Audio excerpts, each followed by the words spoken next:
Bon, alors donc pour faire une table de matière à partir d'un document sous Word, on part de ce document qui a été constitué d'un certain nombre de chapitres, de parties, chapitres et sous-chapitres. Hein, et nous allons aboutir par cette vidéo au document suivant. Il sera constitué d'une table des matières qui reprend toute la structure du document, à savoir première partie, chapitre et sous-chapitre, avec une mise en forme, de façon à rendre plus esthétique la présentation du document. Donc, quand on est sur l'onglet Accueil, on voit qu'apparaît titre 1, et si on clique sur la flèche à droite, on voit aussi apparaître titre 2.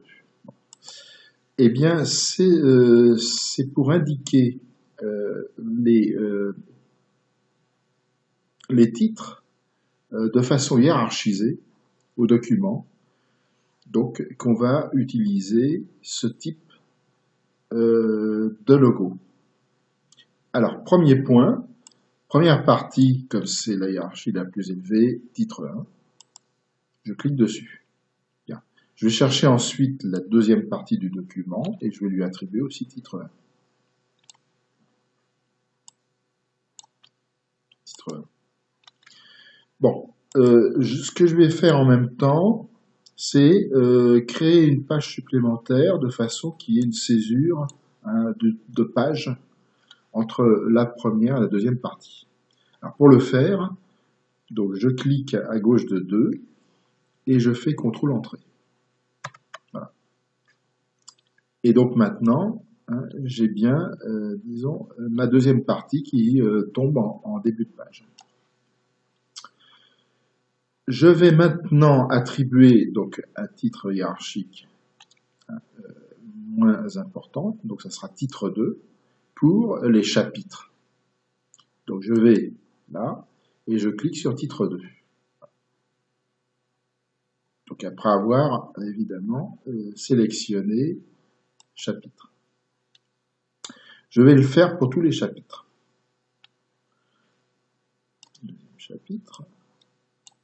Donc, alors, en même temps que j'ai cliqué sur titre 2, lui, j'ai maintenant la possibilité de faire titre 3.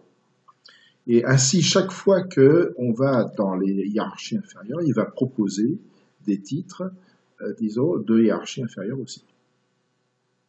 Donc si j'avais cliqué sur titre 3, il me proposerait ensuite des possibilités sur titre 4.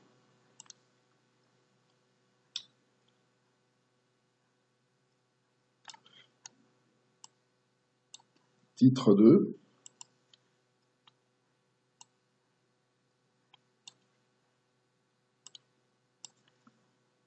Titre 2. Et titre 2. Voilà. Sachant qu'il y a 2 chapitres en première partie et 3 chapitres en deuxième partie. Bon, maintenant on va faire la même chose pour les sous-chapitres, bien sûr.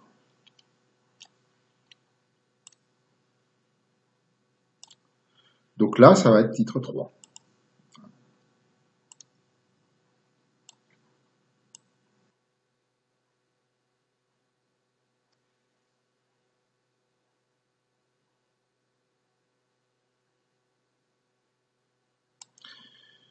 Bien, alors, étape suivante, on va faire des mises en forme pour bien, disons, distinguer ces fameux... alors donc, c'est pour une question d'esthétique pour le document.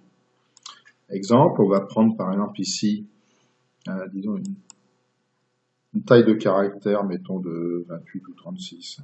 36 couleur de caractère, on va prendre du rouge. Bon. Et puis, on va centrer. Voilà. On va faire la même chose, alors, pour la deuxième partie. Donc là, on va utiliser pour cette copie de format, on va utiliser le pinceau.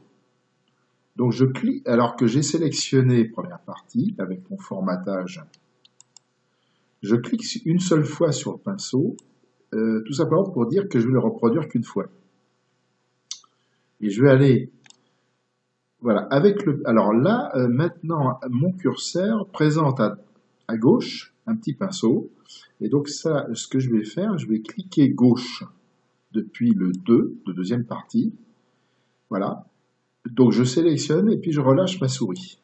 Et aussitôt, le format, disons, est réalisé. Alors, je vais faire la même chose pour les autres titres. Donc, donc chapitre. Donc, on va faire la même chose. Donc là, maintenant, je vais double-cliquer cette fois-ci, non pas cliquer simple sur le pinceau, pour dire à Word que je veux faire des copies de format multiples. Alors, au préalable, bien sûr, il faut que je donne un format à ce que j'ai sélectionné. Alors, c'est ce qu'on va faire. Donc là, par exemple, je passe en 20, donc avec une couleur de caractère qui sera, par exemple, du vert. Voilà. Une fois que j'ai fait ça, je double-clique ici. Voilà. Et ça indique que je vais utiliser plusieurs fois le pinceau. Donc, donc sur tous les chapitres, bien sûr. Deuxième chapitre. Donc, alors j'ai toujours là, je balaye, je relâche ma souris.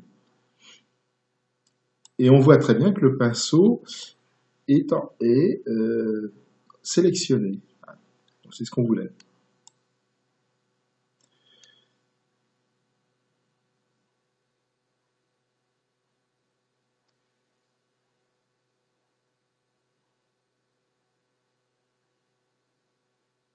On va s'occuper du sommaire à proprement parler. Donc là, je clique à gauche du 1 de première partie. Et je vais cliquer sur l'onglet références. Et là, je vais cliquer maintenant sur la flèche de table des matières. Alors, il me propose un certain nombre de tables prédéfinies. Bon, on va prendre par exemple celle-ci.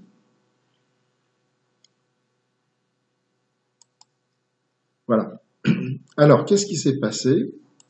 Eh bien, si je regarde au-dessus, je m'aperçois qu'en effet, Word m'a affiché une table des matières avec les parties, puis une indentation pour les chapitres, sous-chapitres, etc., avec des références de pages.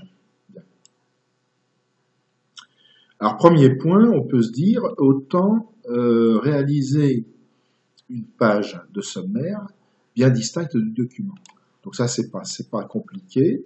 Mon curseur étant à gauche du 1, de première partie, il suffit que je fasse CTRL-Entrée. Bon, c'est ce que je vais faire. Voilà. Bien. Alors évidemment, les références de pages ne sont pas, disons, actuellement correctes. On s'en aperçoit. Hein. Là, on parle de première partie en page 1, alors qu'en fait, sur notre document, ça commence en page 2.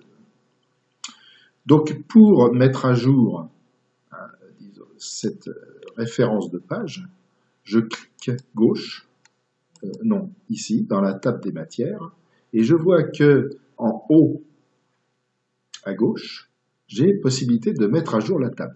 Donc, je clique dessus. Et là, j'ai une mise à jour possible, soit des pages uniquement, soit de toute la table. On va prendre toute la table, mettre à jour toute la table, OK. Et maintenant, on a bien les bonnes références. C'est-à-dire que on démarre en effet maintenant en première partie en page 2, et le document se termine en page 5. Donc si on regarde le zoom, c'est bien ce qui se passe. Hein. Je vais zoomer vers le moins. Hein, on va avoir comme ça les 5 pages en question. Voilà. On a les 5 pages. Voilà. Bien. Je remets le zoom en position médiane. Voilà. Alors, dernier point. Donc, chaque fois qu'on change, disons, le document lui-même, hein, on peut insérer des parties, des chapitres, des sous-chapitres, tout ce qu'on veut. On peut aussi intercaler des pages supplémentaires. Il suffira, une fois que les manips seront faites, de bien préciser à quel titre on doit indiquer, disons, les modifications opérées. Et ensuite, on met à jour la table, comme on a vu. Enfin, il y a quelque chose d'intéressant aussi, c'est de voir que à partir du sommaire, on a maintenant des liens qui sont constitués et qui permettent d'aboutir directement au document, simplement par un contrôle plus clic. Alors, je m'explique. Si je vais par exemple en deuxième partie, deuxième chapitre de partie 2, en deuxième sous-chapitre, je vais faire un contrôle-clic et je m'y rends directement. Voilà. Le curseur se positionne pile dessus. Donc c'est très intéressant aussi de ce côté-là. Je vous remercie.